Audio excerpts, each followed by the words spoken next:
जो कर रहे हैं वो उन्हीं की शक्ति से कर रहे हैं, करवा भी रहे हैं, उस ताकत सामर्थ्य भी वही दे रहे हैं। कभी अच्छे विचार या अच्छी क्रिया में अपने को भूल कर भी करता मत मानना, तो बुरी क्रिया कभी होगी ही नहीं। बात पकड़ो, यदि अच्छी क्रियाओं के कर्ता आप बनोगे तो बुरी क्रियाओं से बच नहीं सकते। अगर अच्छी क्रियाओं को देख रहे हो कि प्रभु करा रहे, तो बुरी क्रियाओं का संकल्प ही नहीं उदय होगा। अहम गलित हो गया तो अहम में ही तो सारे विकार रहते हैं। हर समय प्रभु के सामने कृतज्ञ रहो, कितनी कृपा, क्या हमसे लेना है आपको, आप तो पूर्ण काम हो, हमें इतना दुलार कर रहे हो बलिहारी प्रभु। वो बार बार मन उनके चरणों में लौटता रहता है।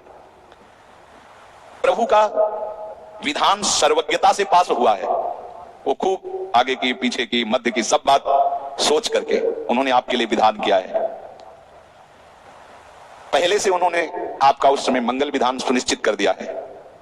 कैसी भी परिस्थिति हो, कभी ऊबना मत, घबराना मत, अधीर मत होना और अपने भगवत विश्वास में कमी मत आने देना। कैसी भी परिस्थिति हो, यह जरूरी है।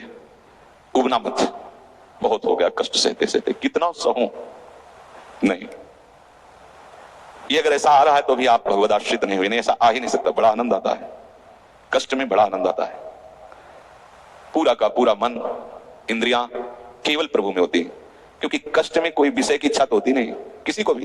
भारी पीड़ा है तो सब उसी में होती है। जिसने अभ्यास किया है भगवत चिंतन का, आश्रय है प्रभु का, तो कष्ट में भाग के कहां जाएगा, उसी में तो एकदम तन्मय हो जाता है मन इंद्रिया।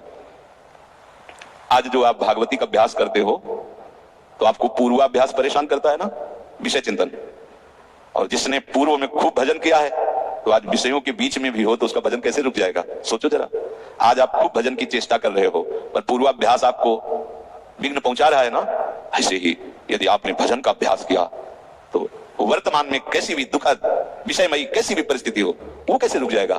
जब असत अभ्यास सत अभ्यास के बीच में प्रकट हो रहा है तो सत अभ्यास असत की सत्ता कैसे रहने देगा। इसीलिए जो भजन परायण जन होते, भारी से भारी विषम परिस्थिति में भी हर समय भजन करना नहीं होता, भजन नृत्य करता है, वो निहाल हो जाता है। सुख किसे कहते तब आप जानेंगे, सुख का परिचय तब आप जानेंगे जब इतना भरोसा हो कि कैसी भी परिस्थिति हो उबना नहीं, घबराना नहीं, अधीर मत होना और विश्वास में कमी मत आने देना। यार कब तक भोगूं, कब तक। ऐसे लोग हैं उद्दंडता करते हैं, पाप करते हैं, उनको बुखार भी नहीं होता। भजन में लगे लोगों को देखो कितना कष्ट, ये क्या है प्रभु, कम से कम उनका शरीर स्वस्थ रखो तो आपका यश गा रहे भजन। उनका विधान सर्वज्ञता से भरा हुआ है। तुम अल्पज्ञ हो, तुम वर्तमान की बात सोच रहे हो, वो तीनों कालों को देखकर निर्णय करके परिस्थिति दिया, इसलिए मस्त रहो उनके भरोसे पर। कभी कई बार चर्चा की है प्रताप राय जी की, बचपन से भजन पुराण पे। ईश्वर संपन्न घर था, भाई बहन सब खूब। कुछ दिनों बाद माता पिता पधार गए, पूरा अधिकार।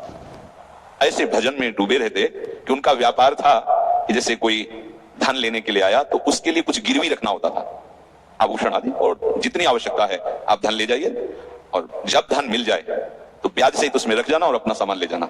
एक बक्सा रखा रहता था और वो आप माला लिए हर समय भजन करते थे। बड़े वास्तविक आंतरिक वृत्ति से प्रभु में लगे थे। और उनकी कुल परंपरा का ये व्यापार था।